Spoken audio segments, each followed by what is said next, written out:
everybody, welcome back to my channel. So today we'll be proving that second law is the real law of motion, or basically we just have to show that second law, it contains both first as well as third law. Okay, so let us start. First let us show that पहले we will show कि second law contains first law. पहले एक एक करके proof करते हैं. पहले ये प्रूफ कर लेते हैं कि it contains first law. So according to second law, F is equal to ma. This is according to second law. Fine. And if I say कि my force is equal to 0, then क्या हुआ? अगर मेरा force 0 है तो क्या हो जाएगा? मेरा ma भी 0 हो जाएगा. होगा कि नहीं होगा? Right? But I know one thing जो आज तक हमने पढ़ा है कि मास तो 0 हो ही नहीं सकता.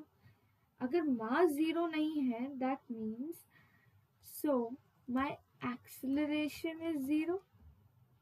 सो माई एक्सेलरेशन इज 0 क्योंकि मास तो 0 नहीं हो सकता. और if a is equal to 0, यानी कि अगर एक्सेलरेशन 0 है तो मतलब क्या हुआ कि जो वेलोसिटी है वो कांस्टेंट है. अगर कुछ एक्सेलरेशन नहीं हो रहा तो जो वेलोसिटी है वो चेंज नहीं हो रही, वो कांस्टेंट है, इट्स नॉट चेंजिंग. और if f is equal to 0, that is force is equal to 0, so I'm writing a statement जिससे conclude हो जाएगा. Then if a body is at rest, क्योंकि force 0 है और अगर मान लो कोई force नहीं है, no external force is there, and if a body is at rest, so it will remain at rest. क्यों? क्योंकि कोई force ही नहीं है, कोई applied force नहीं होगा तो वो change कैसे होगी? तो वो accelerate नहीं करेगी, तो आगे बढ़ेगी नहीं. वो रेस्ट पर है तो वो रेस्ट पर ही रहेगी. और अगर कोई बॉडी यूनिफॉर्म मोशन में है और कोई एक्सटर्नल फोर्स अप्लाई नहीं किया जा रहा है तो it will be in that uniform motion only. तो यही तो सेकंड लॉ फर्स्ट लॉ कहता है. This is what the first law says. Correct? So just we have to write the statement and we are done, at least with the first part. Then if a body is at rest, will remain at rest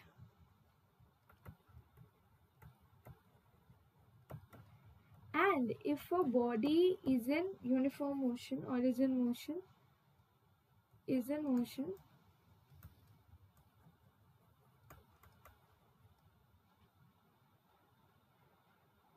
with same velocity. Okay, wait. If a body is in motion, it will remain in motion with same velocity. It will remain in motion with same velocity. Motion with same velocity. Same velocity. अभी एक बार I'll explain you again. चलो, first let me explain this first part to you कि second law first law contain करता है. तो I know one thing that according to second law F is equal to ma होता है. And if I say कि मेरा force 0 है तो ma को भी 0 होना पड़ेगा. क्यों? Because both of them are equal. But I know one thing that mass cannot be 0. अगर mass 0 नहीं है तो acceleration तो 0 होगा, तभी दोनों का product 0 आ रहा है. अगर acceleration 0 है तो velocity क्या है? Constant है, because कोई acceleration कोई accelerate नहीं कर रहा है, वो तो velocity क्या है? बराबर है. और अगर मैं कह रही हूँ फोर्स 0 है और बॉडी रेस्ट पर है, अगर कोई एक्सटर्नल फोर्स अप्लाई नहीं कर रहा, फोर्स 0 है तो बॉडी रेस्ट पर है तो it will remain at rest. On the other hand अगर एक बॉडी मोशन पे है और मैं कोई फोर्स अप्लाई नहीं कर रही हूँ तो वो मोशन पे ही रहेगी ना. वो कैसे रुक जाएगी? It won't stop until and unless you won't apply an external force. So that is it. This was our first part. So we can say, so second law contains first law. Contains first law. अभी second part पे चलते हैं. Now we have to prove कि second law containing third law. Fine. Now according to second law, according to second law हमको पता है F1 क्या होता है, डेल्टा P1 बाय में T। यही हमने करा था, if you people remember, law of conservation of मास में भी यही यूज कर, sorry law of conservation of momentum में। तो मैं डेल्टा P1 को क्या लिख सकती हूँ, डेल्टा T लिख देते हैं इसको। डेल्टा P1 क्या होता है, F1 delta T। Mark this as your first equation, equation number 1। Now similarly अगर मैं सेम फॉर्मूला अप्लाई करूंगी तो क्या आ जाएगा, डेल्टा P2 क्या आ जाएगा, F2 डेल्टा T, करेक्ट। अगर सिमिलरली लिख के भी ये लिख दोगे नोबडी विल क्वेश्चन यू कि कहाँ से आएगा।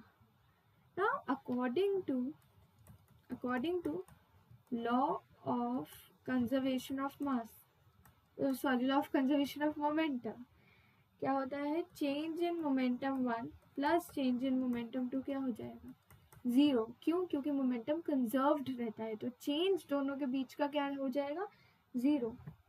अब इसकी जगह मैं वैल्यू पुट कर दूंगी, F1 delta T plus F2 delta T, from where did I got this, equal to 0, from 1 and 2 लिख दो, from 1 and 2।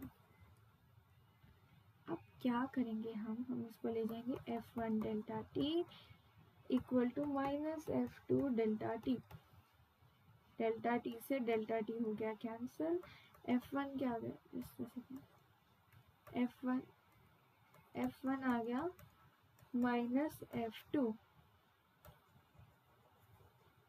That is nothing but action is equal to reaction आ गई। यही तो our third law states, reaction आ गया,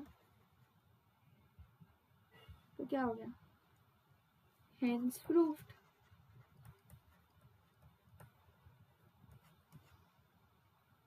So we can say second law contains third law. Abhi we have proved that it contains first and third both. So hence we are done with the question. You can just take a look at it, and if you have any doubt you can post it in the comments. I'll surely help you out with that. Okay, so that is it for today's video. I hope you liked it, and if you did, make sure that you like this video, give it a like, subscribe to the channel, and that's it. Thank you. See you in the next video.